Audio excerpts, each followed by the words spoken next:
mtazamaji wa Biomedia Channel, karibu sana tuangazie habari kunako habari za michezo na burudani, ambako mimi leo nitakupasha habari kubwa kabisa kuhusiana na siri ambayo imefichuka kuhusiana na Mbeya City kushutumiwa kuuza mechi kwa Dar es Salaam Young Africans dhidi ya ushindi ule wa bao 6 tuliweza kushuhudia juzi ili kuwapita Simba pointi.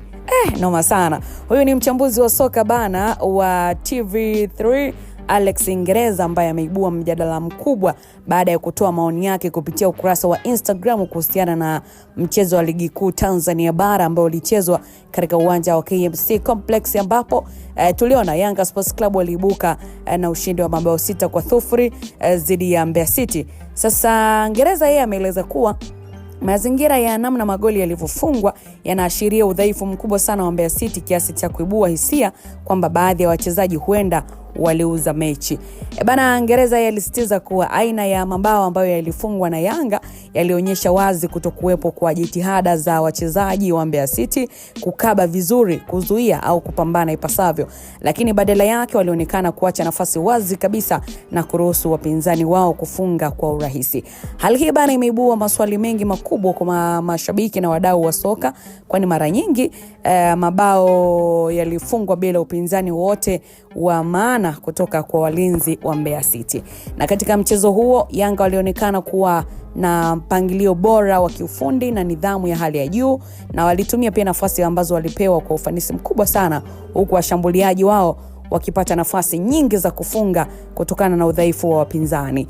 Hata hivyo, hoja ya Ingereza imeelekeza mjadala zaidi kwa upande wa Mbeya City, kwani kushindwa kwao kuonyesha upinzani wote kumeonekana kama jambo lisilo la kawaida katika kiwango cha ligi.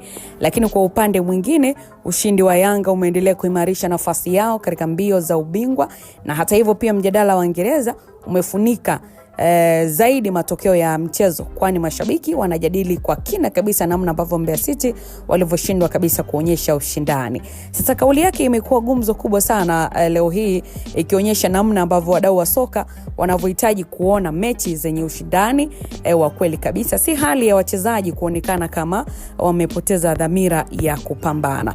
Lakini kwa ujumla, shutuma za Alex Ingereza zimeweka taswira mpya katika mjadala wa soka nchini, na ametilia pia shaka kiwango cha Mbeya City na kuibua hoja nzito kuhusu uwezekano wa wachezaji kuuza mechi. Hii ni changamoto kubwa sana kwa klabu hiyo, kwani inahitaji kujibu maswali ya mashabiki na wadau wa soka kuhusu halisia wa mchezo huo. Ushindi wa Yanga kwa siku ile wa mabao 6-0 umeacha alama, lakini mjadala wa Ingereza umeacha doa kubwa sana kwa Mbeya City na namna wachezaji walivyocheza mechi hiyo na kushindwa ama kuonekana kabisa wameshindwa kupambana. Unaona vipi ama uliona vipi mechi ile ilivyochezwa? Unafikiri pengine kuna uzwaji wa mechi ulikuwepo kweli, ama Mbeya City walishindwa wenyewe? Tuandikie kwenye comment section moja kwa moja, wewe unasema upande upi, mechi iliuzwa ama Yanga walishinda kihalali? Mpaka wakati mwingine, bye bye.